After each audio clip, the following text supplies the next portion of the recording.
Hello, everyone, and welcome to English Pod. My name is Marco. My name is Catherine, and what are we talking about today, Marco? Today, we are talking about a very interesting topic, most importantly among men who are trying to get women's attention. Okay, so these are some of the things that men might try to say if they are trying to find a girlfriend, or men, if you're out there, things that you might want to say or not want to say in English. Right, that's right. So why don't we just take a look at our dialogue, let's see what's going on, and we'll be back in a bit.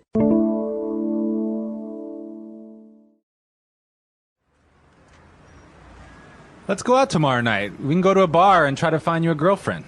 I don't think that's a good idea. I'm just not good with approaching someone and starting up a conversation.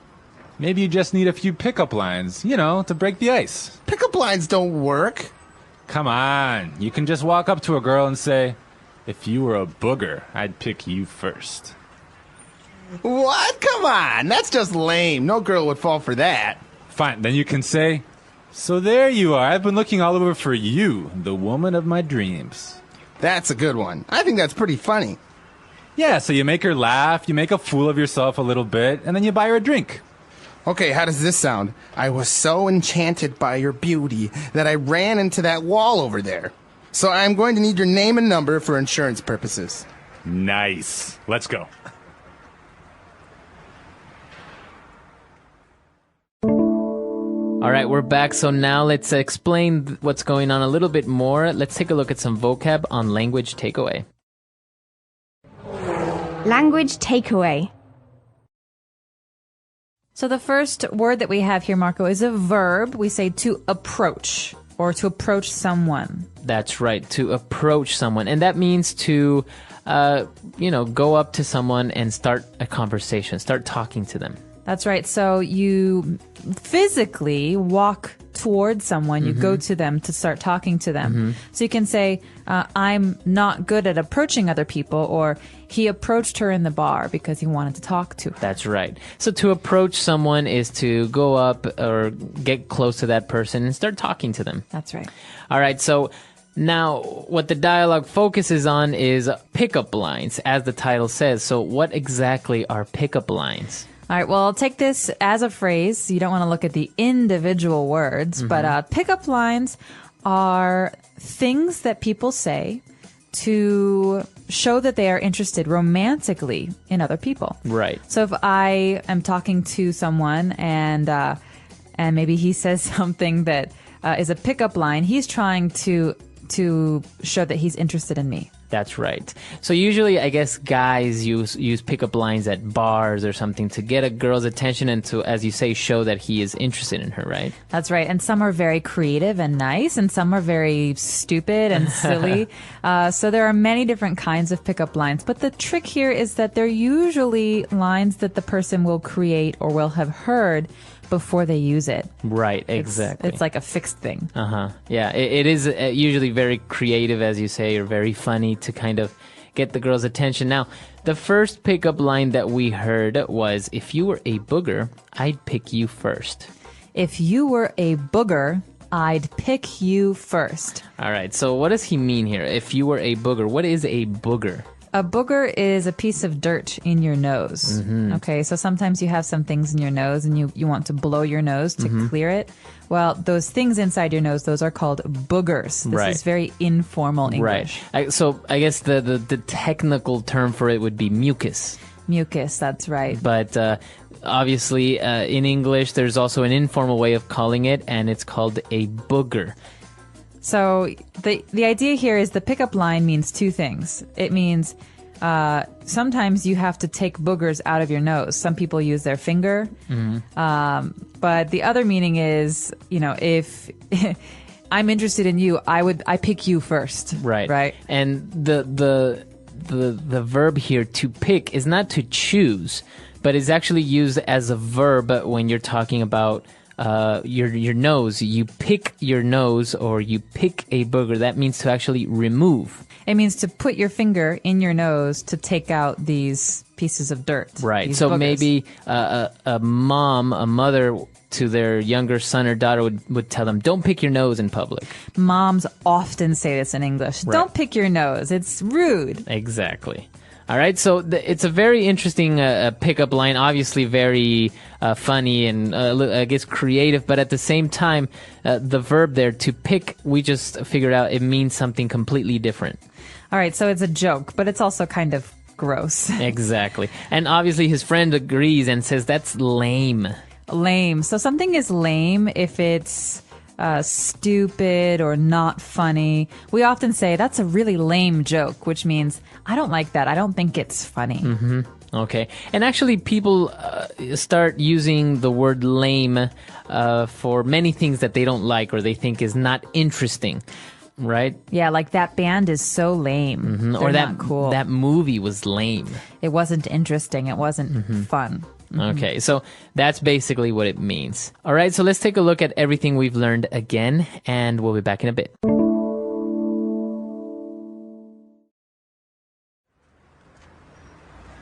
Let's go out tomorrow night. We can go to a bar and try to find you a girlfriend. I don't think that's a good idea. I'm just not good with approaching someone and starting up a conversation. Maybe you just need a few pickup lines, to break the ice. Pickup lines don't work. Come on, you can just walk up to a girl and say, if you were a booger, I'd pick you first. What? Come on, that's just lame. No girl would fall for that. Fine, then you can say, so there you are. I've been looking all over for you, the woman of my dreams. That's a good one. I think that's pretty funny. Yeah, so you make her laugh, you make a fool of yourself a little bit, and then you buy her a drink. Okay, how does this sound? I was so enchanted by your beauty that I ran into that wall over there. So I'm going to need your name and number for insurance purposes. Nice. Let's go. All right, now let's take a look at some of these phrases on Fluency Builder. Fluency Builder. Okay, so the first phrase we have here is something very, very common in business as well as in social situations. We say to break the ice. And this is something that we heard when the two boys were talking about approaching a girl. Said, I don't know how to break the ice. Right, so to break the ice is to make an awkward situation or something that's a little bit uncomfortable, a little bit more relaxed.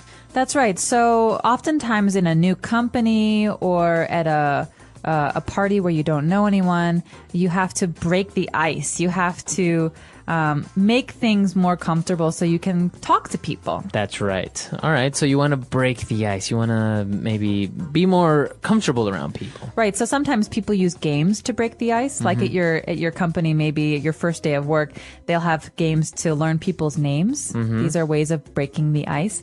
Or at a party, you learn some pickup lines to break the ice with women. That's right. All right, so we want to break the ice. We want to use some pickup lines. And his friend argues that pickup lines are kind of lame. And he even says no girl would fall for that line. Okay, to fall for something, this is a really important phrase and something that we say often in English. Now, what exactly does it mean? You're not falling on the ground. No. It means you believe it or you consider it to be real. All right, so when something is a lie or it's fake or it's not totally true, but someone believes it anyway, you say that person, he fell for it. Okay, so if I say, hey, Marco, did you know tomorrow's a holiday? We don't have to work. Okay, and I don't come to work? Yeah, I say, Marco fell for my trick. That means he believed it, but I was actually lying. Exactly. All right, so to fall for something means to believe it or to think it's true. Yeah, so no girl would fall for that means no girl would actually like you because you use these silly pickup lines. That's right. All right, so then he actually used another line. He said, okay, so maybe you can use this other line. And his friend agreed, okay, that's a good one.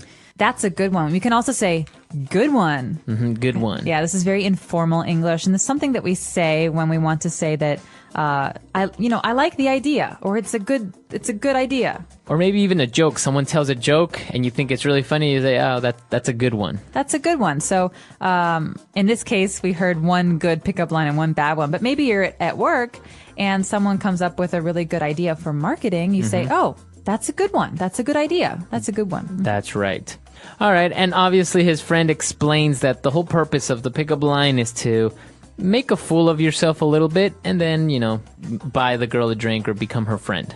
Okay, to make a fool of yourself. Mm-hmm. Now, this is something that is probably not a good thing in most cases, right? Mm-hmm, mm-hmm. A fool is someone who is silly, who no one takes seriously. Right. Okay, someone who's not very serious. So to make a fool of yourself is to embarrass yourself a little bit. Yeah, to look stupid in front of other people. So I can say, on my first day of work, I tripped and I fell on the ground and I made a fool of myself in front of my new colleagues. That's right. So that's basically what it means to make a fool of yourself, to embarrass yourself. But you're doing it to yourself. It's not that someone else is embarrassing you. You are embarrassing yourself. That's right. All right, let's listen to this dialogue one last time and we'll be back in a bit.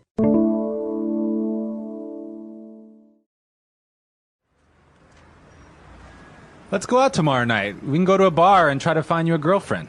I don't think that's a good idea. I'm just not good with approaching someone and starting up a conversation. Maybe you just need a few pickup lines, to break the ice. Pickup lines don't work.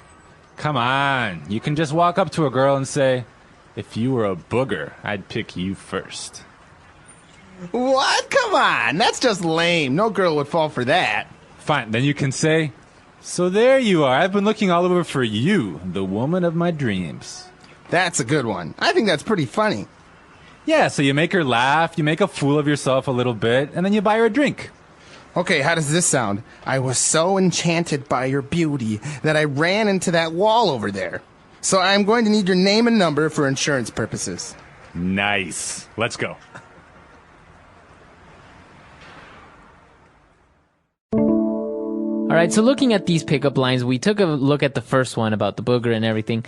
What about the second one when he says, so there you are. I've been looking all over for you, the woman of my dreams. So what is he saying here? What is implied? He's basically saying that he's met her before and he's been looking for her. So where did he meet her? He says he met her in his dreams, but now, there she is. I was looking for you. You're the woman of my dreams. Right. So obviously the girl can feel a little bit confused at first because, why were you looking for me? And then he says, because you are the woman of my dreams.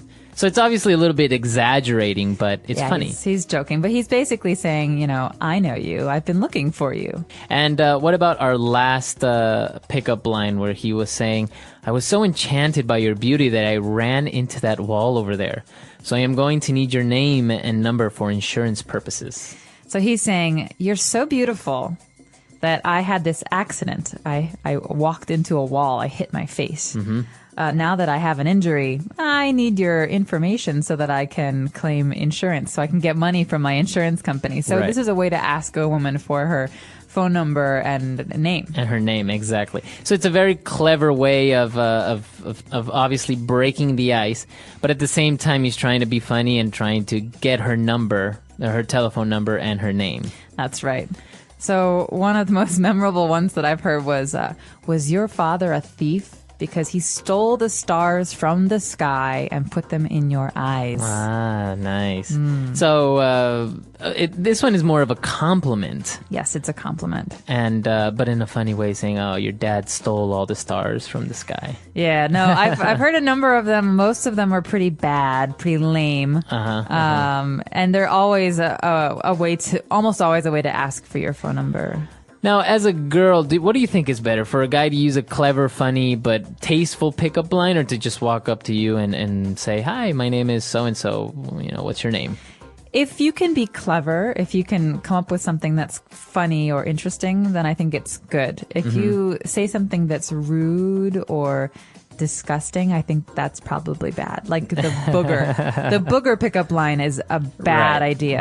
That's an example of a bad pickup line. But if you can laugh about it, you don't say it seriously, but if you can laugh about it and say, hey, is your daddy a thief? It's something to start the conversation if you're laughing. Right. Because sometimes it's very awkward if someone says, hey, I'm John, what's your name? Right, you don't really know how to react to that. It's a little boring. And approaching someone like in that way can be a little bit difficult. Yeah. It's a very interesting thing. Let us know if you have any pickup lines, if you've heard any pickup lines or used any. We're really curious to know. Yeah, our website is englishpod.com. We hope to see you guys there. All right, guys, bye.